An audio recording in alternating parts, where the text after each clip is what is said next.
दोस्तों नमस्कार, मैं रमेश काला और आप देख रहे हो मेरा यूट्यूब चैनल जी के विद काला। साथियों, कक्षा 12 हिस्ट्री का 18 मार्च सोमवार का ये पेपर है 2024 के लिए।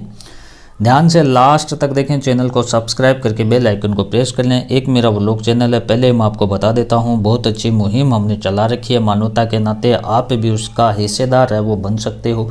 डिस्क्रिप्शन में लिंक है, रिक्वेस्ट आपसे कि आप ज़रूर उसको आप देखें। ये आपको मैं प्रीवियस ईयर के क्वेश्चन दे रहा हूँ, संभावित क्वेश्चन दे रहा हूँ। हिस्ट्री मैंने डिटेल से फुल डिटेल से पढ़ा रखी है, प्लेलिस्ट में जाकर आप देखें। रिकॉर्डेड वीडियो, लाइव वीडियो हर प्रकार से पढ़ा रखी है। कम समय में हिस्ट्री की आप बेस्ट तैयारी कर सकते हो। 18 मार्च के पेपर के लिए भी हमने कुछ मोस्ट इंपॉर्टेंट क्वेश्चन पहले भी डाले थे। ये पेपर आप लास्ट तक देखें और किस प्रकार की तैयारी आपकी वो आप ज़रूर बताएं। पहला हमारा प्रश्न है सेक्शन ए से कि मौर्य साम्राज्य का संस्थापक कौन था। तो चंद्रगुप्त मौर्य था। ठीक है। Who was the founder of the Maurya empire? Chandragupta. प्राचीन काल में मंदसौर को किस नाम से जाना जाता है? देखो, सारे कुछ इसके आंसर के एक साथ मैं आपको बताने वाला हूँ। प्रभावती गुप्त किस वंश की प्रसिद्ध शासिका थी? तो वाकाटक वंश की शासिका थी। ध्यान से आपको देखना है। Prabhavati Gupta was the famous ruler of which dynasty? तो वाकाटक डायनेस्टी। किताबुल हिंद का लेखक कौन था? किताबुल हिंद का सिंपल सा है। मगध की राजधानी कौन सी थी? पाटलिपुत्र। मिट्टी से बने हल्के प्रतिरूप बनावली हरियाणा से मिले हैं। नेक्स्ट क्वेश्चन आप देखें। देखो, पूरी हिस्ट्री मैंने पढ़ा रखी है दोस्तों। सिंधु घाटी सभ्यता की सबसे विशिष्ट पुरावस्तु कौन सी है? हड़प्पाई मोर। ये प्रश्न हर साल पूछा जाता है, हर साल घुमा फिरा के पूछा जाता है। 18 स्थान की क्रांति के समय मुगल सम्राट कौन था? तो बहादुर शाह जफर द्वितीय था। ये हो जाएगा इसमें। Who was the Mughal emperor during the revolt of 1857? Bahadur Shah Zafar. Bengal में स्तमरारी बंदोबस्त कब लागू हुई? ये आपको बताना है। अकबर के काल में सरकारी इतिहासकार कौन था? और सिंपल क्वेश्चन है। तालीकोटा का युद्ध कब हुआ? और कौन से सूफी संत गरीब नवाज के नाम से जाना जाता है? मोइनुद्दीन चिश्ती है ना। और सितंबर 1939 में विश्व युद्ध प्रारंभ हो गया था। दूसरा 1939 से 45 तक दूसरा सम्मेलन 1930 के लंदन में आयोजित किया गया था। प्लासी के युद्ध में पराजय हुई, किसकी हुई?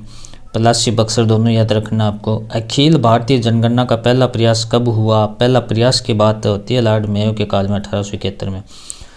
1861 में गृह युद्ध प्रारंभ हो गया था। 1857 में ब्रिटेन में आपूर्ति संघ की स्थापना हुई थी। ये आपको बताना है। फिर आप देखें, महात्मा गांधी ने भारत छोड़ो आंदोलन किस वर्ष प्रारंभ किया था? 1942 में। महात्मा गांधी ने अपने सत्याग्रह में नमक को मुद्दा क्यों बनाया? और गेटवे ऑफ इंडिया का निर्माण क्यों करवाया गया? अवध का ब्रिटिश साम्राज्य में विलय कब हुआ? और अंडाल कौन थे? अकबर ने ख्वाजा मोइनुद्दीन चिश्ती की दरगाह की कुल कितनी बार यात्रा की?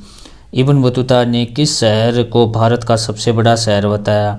शाहजहाँ के सबसे बड़े पुत्र का क्या नाम था? मनुस्मृति का संकलन कब किया गया? मनुस्मृति में पैतृक संपत्ति के बंटवारे के अवधि में स्त्रियों के लिए क्या प्रावधान किया गया?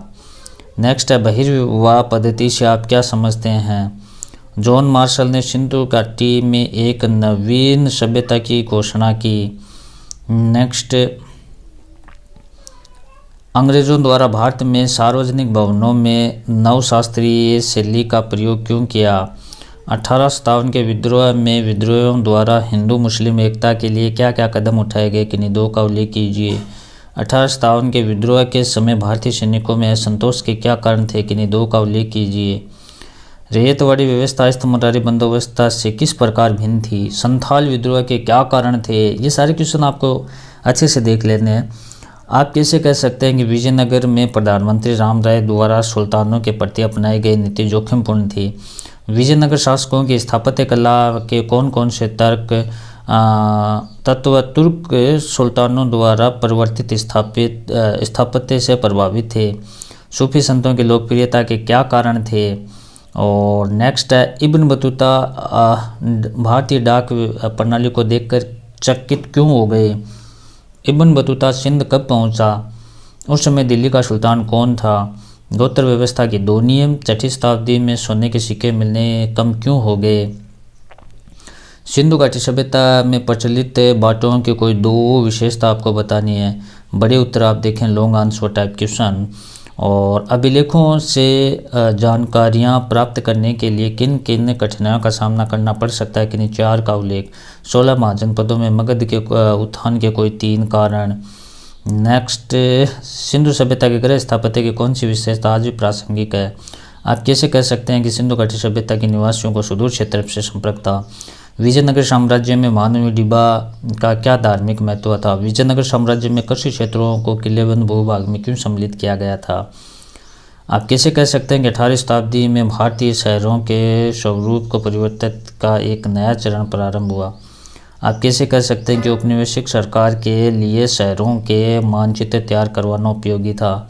निबंधात्मक क्वेश्चन आप देखें कि सूफी मत के विकास में खानका और सिलसिला की भूमिका का उल्लेख करना है। कर्नाटक की वीर शैव परंपरा का वर्णन आपको करना है।